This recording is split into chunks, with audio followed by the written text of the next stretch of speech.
Selamat jumpa lagi Bapak dan Ibu para orang tua.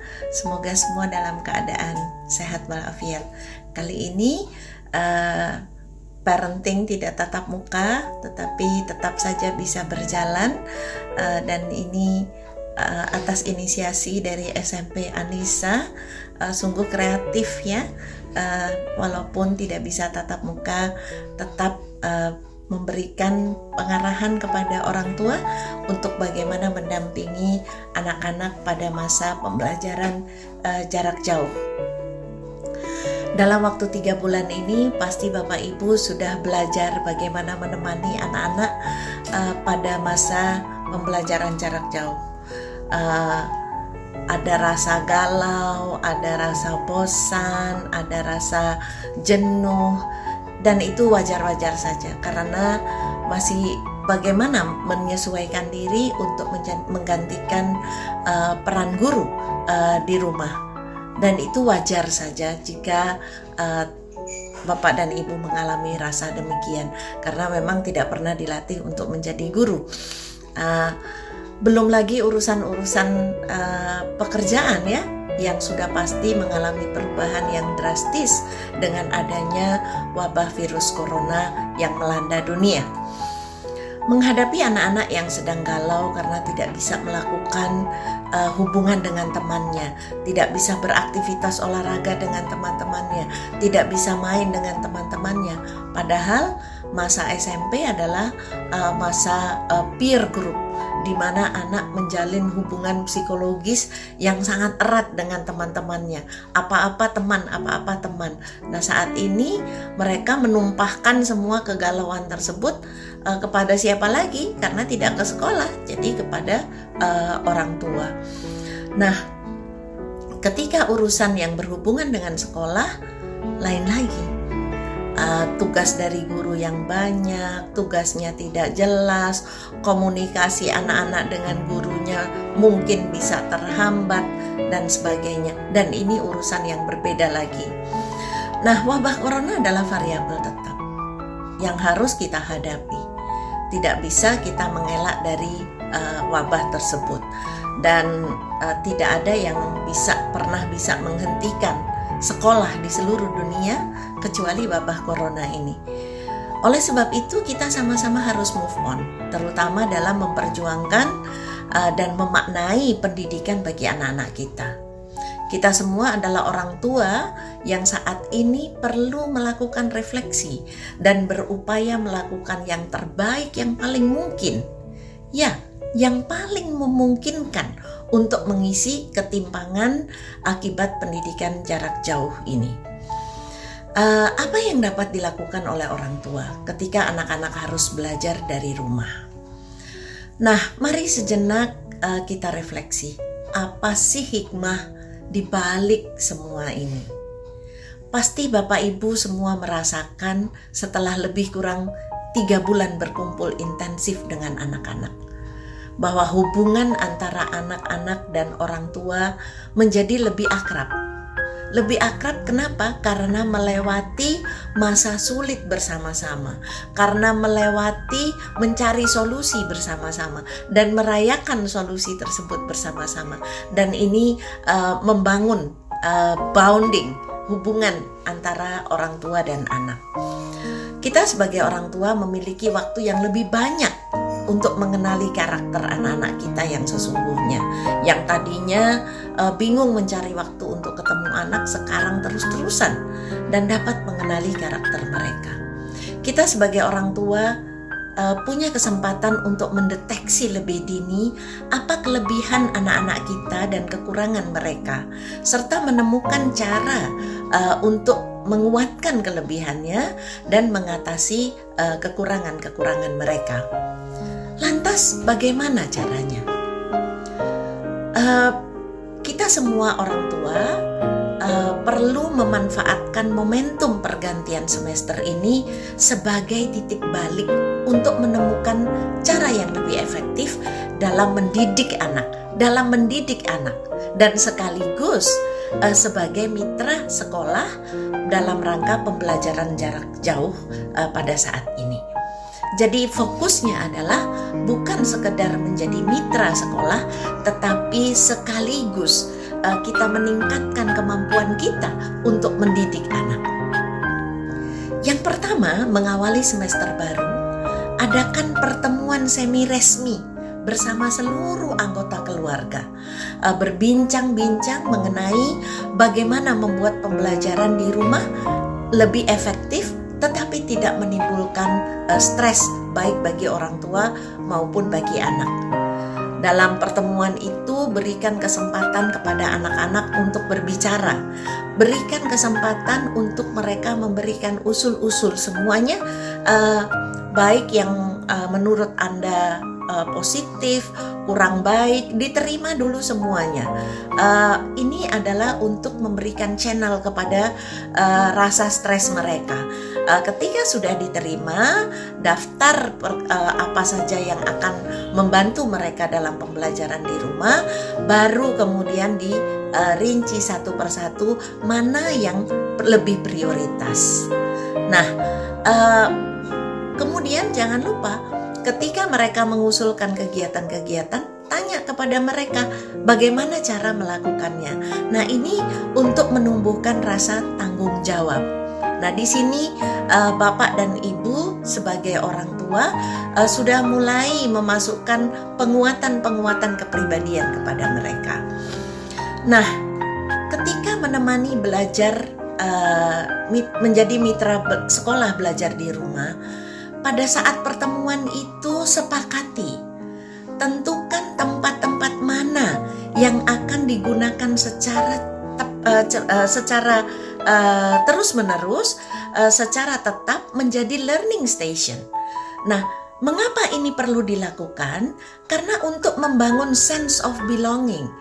Ada rutinitas yang dibangun melalui tempat yang ditentukan bersama, dan tempat itu merupakan learning station. Kalau perlu diberi label learning station.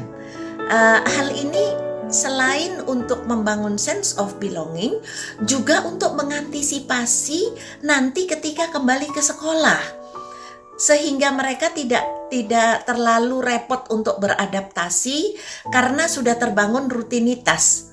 Bahwa ada tempat tertentu, ada jam tertentu yang sudah ditentukan di rumah selama satu semester, boleh dikatakan untuk adaptasi lagi ke sekolah menjadi tidak susah. Buatlah kesepakatan tentang waktu belajar. Waktu belajar ini pastinya berhubungan dengan waktu belajar sekolah. Tentukan.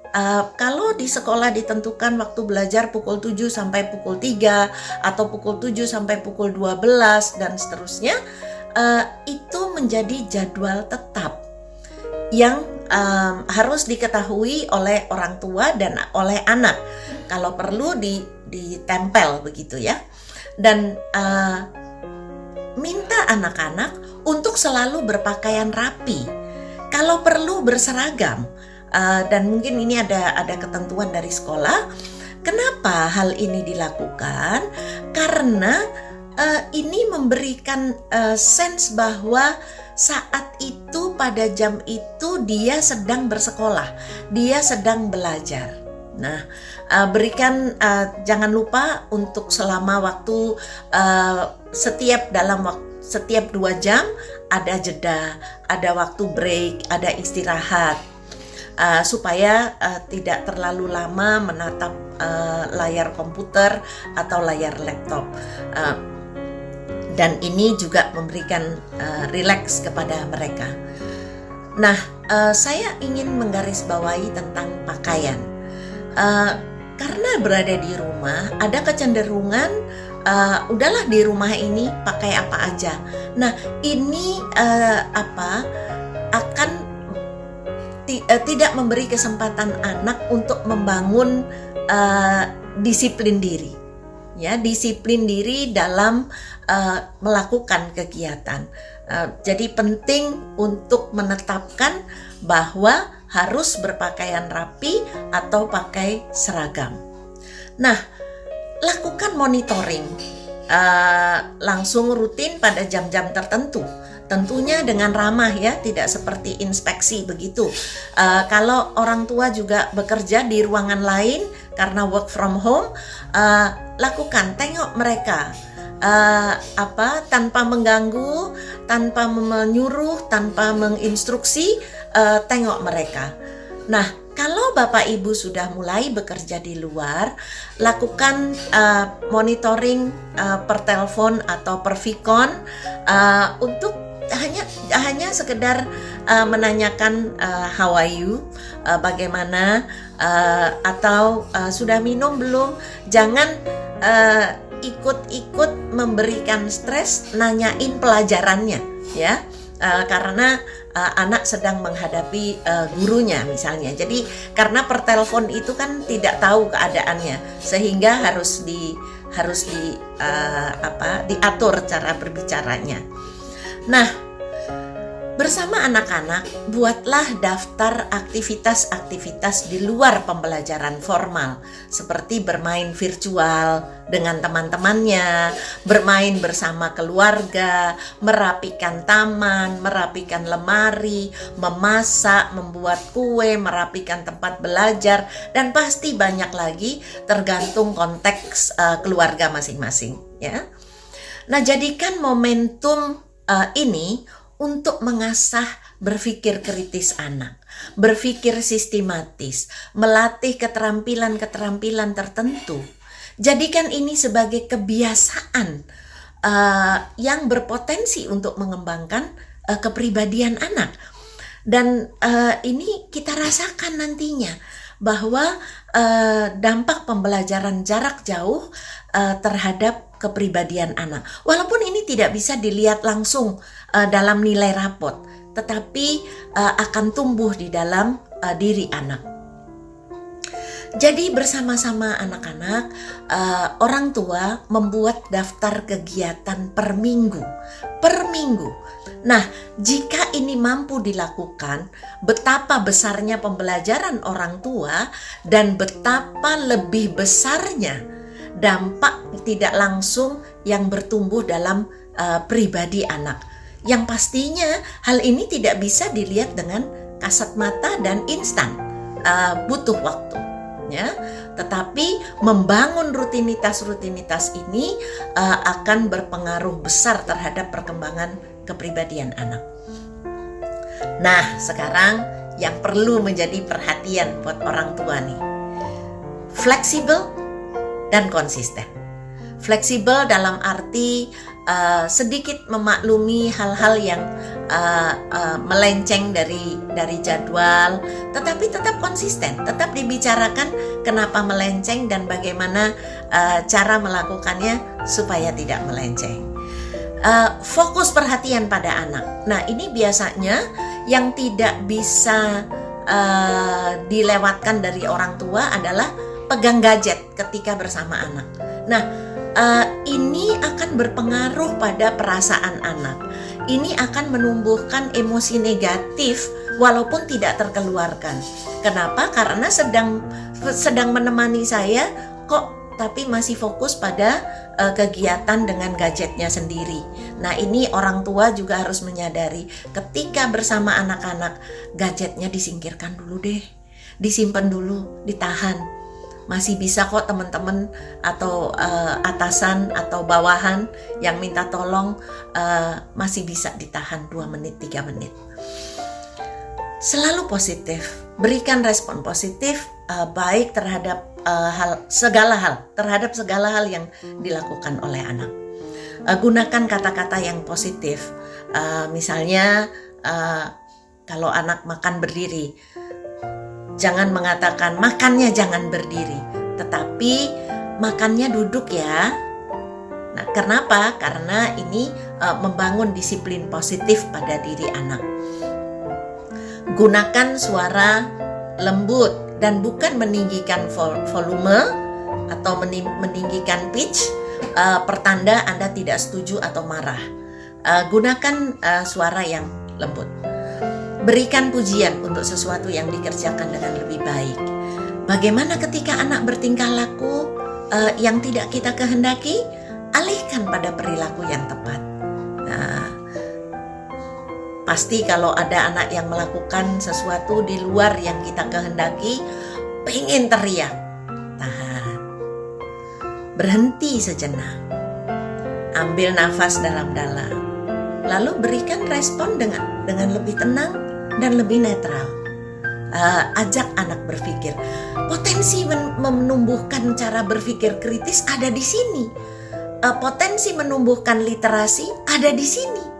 Karena anak kemudian paham kenapa orang tua tidak setuju dan bagaimana cara menyepakatinya bersama. Bapak dan Ibu, mau tidak mau kondisi ini harus kita terima dengan ikhlas. Dan mari kita ambil hikmahnya untuk memaknai proses mendidik anak dengan lebih baik. Ingat bahwa orang tua adalah model utama bagi anak-anak. Billahi taufik wal hidayah. Assalamualaikum warahmatullahi wabarakatuh. Assalamualaikum warahmatullahi wabarakatuh. Yang saya hormati Bapak dan Ibu Rashid, Bapak dan Ibu Guru SMP Anissa yang saya banggakan, serta orang tua peserta didik yang kami muliakan.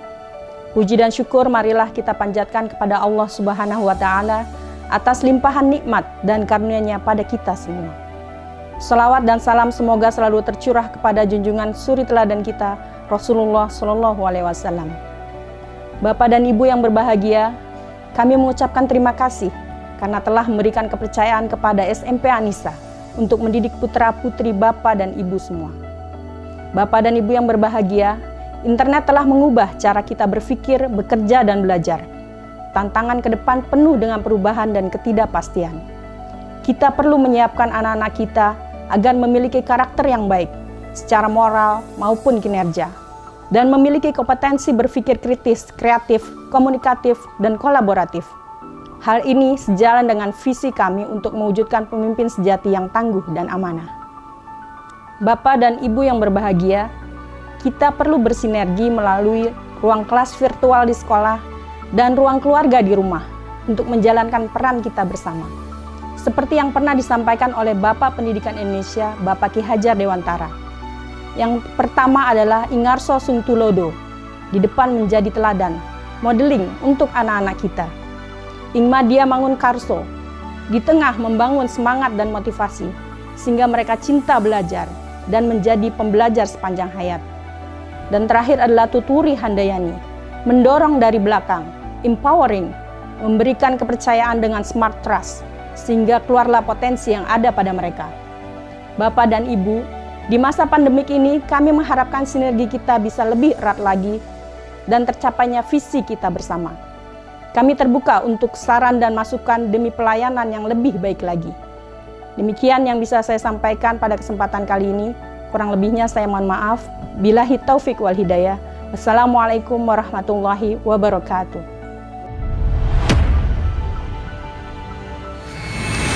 Assalamualaikum warahmatullahi wabarakatuh. Perkenalkan, saya Agus Sujarwo, Guru Bahasa Indonesia SMP Anissa. Perkenankan untuk menyampaikan penjelasan mengenai kurikulum di kelas 8 SMP Anissa. Yang pertama yang ingin saya sampaikan adalah tentang kurikulum.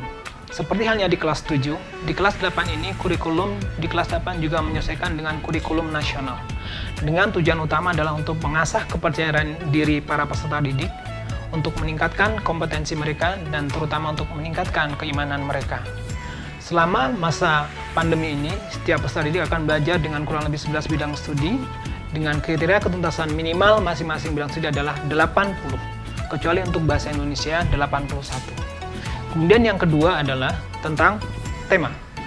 Di awal semester, di setiap semester, SMP Anissa, baik di kelas 7, 8, juga kelas 9, menetapkan program atau proyek tema besar, di mana setiap guru bidang studi akan menyelesaikan materi yang mereka ajarkan di kelas untuk disesuaikan dengan tema bersama yang ditetapkan oleh kelas 8. Dalam ini adalah kurikulum.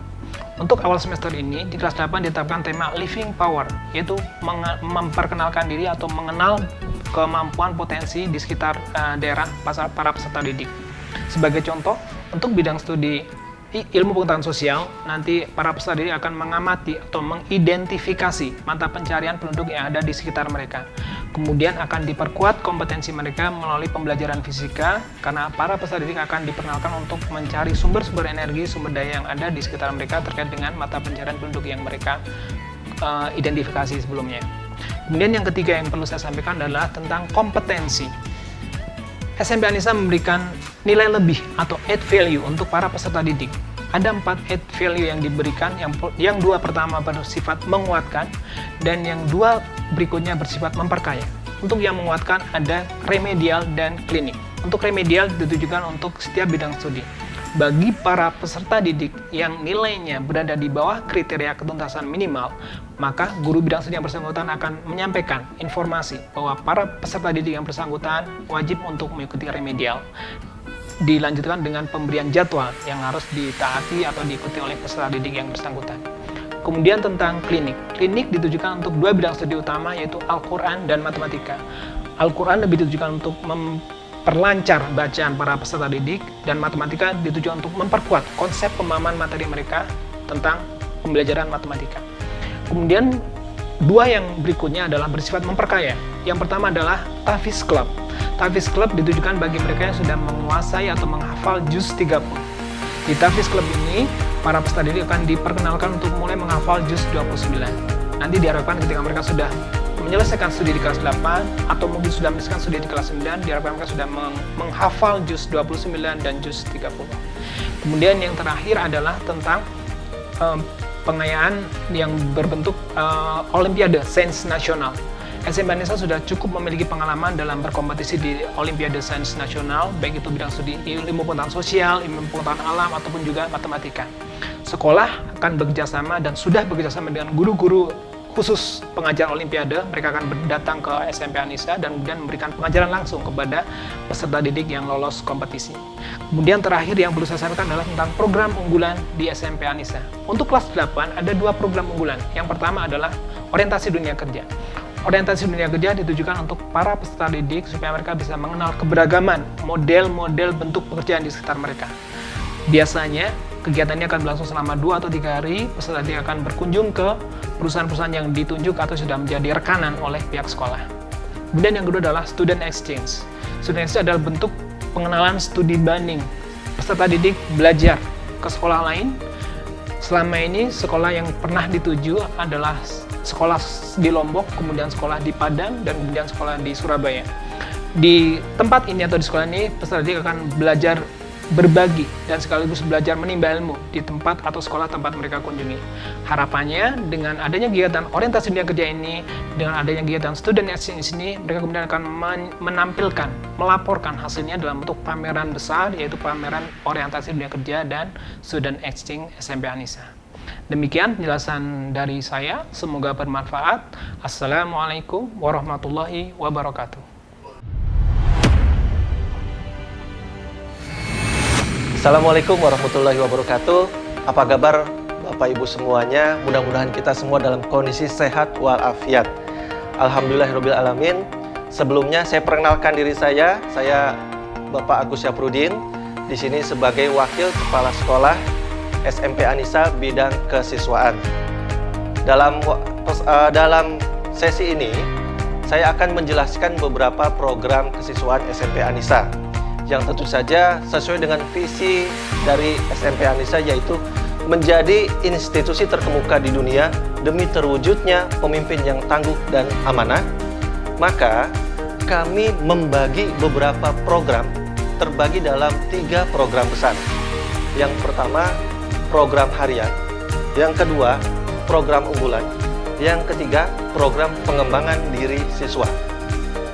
Mulai dari program harian, di mana siswa melaksanakan aktivitas sehari-hari, yaitu ibadah duha, sholat 5 waktu, membaca Al-Quran, bertilawah, tahfiz menghafalkan Al-Quran, community service membantu orang tua dan membantu orang-orang yang ada di sekitarnya. Yang kedua, program unggulan, yang dimana setiap level mempunyai ciri khas masing-masing program unggulan. Untuk level 7, program unggulannya kita ada 2. Yang pertama adalah program kemandirian siswa. Dalam hal ini, program ini siswa atau peserta didik akan dilatih bagaimana seharusnya siswa mampu menghadapi tantangan ke depannya sesuai dengan zamannya, sesuai dengan usianya, yaitu usia SMP, di mana siswa mampu mandiri mengurus dirinya sendiri dan tahu apa yang akan dilakukannya. Program yang kedua yaitu program Project Level 7, di mana siswa kelas 7 sudah mulai berinteraksi dengan dunia luar. Ya, dari program ini siswa diharapkan dapat mempelajari apa-apa yang ada di dunia sekitarnya, yang berada di lingkungan sekitarnya, kemudian dia bisa menelaah dan mempresentasikannya kepada orang-orang di sekitarnya. Nah, untuk program unggulan kelas 8, kita ada beberapa. Yang pertama, Studex dan ODK. Studex sendiri yaitu Student Exchange, yaitu suatu program di mana kita melakukan pertukaran pelajar.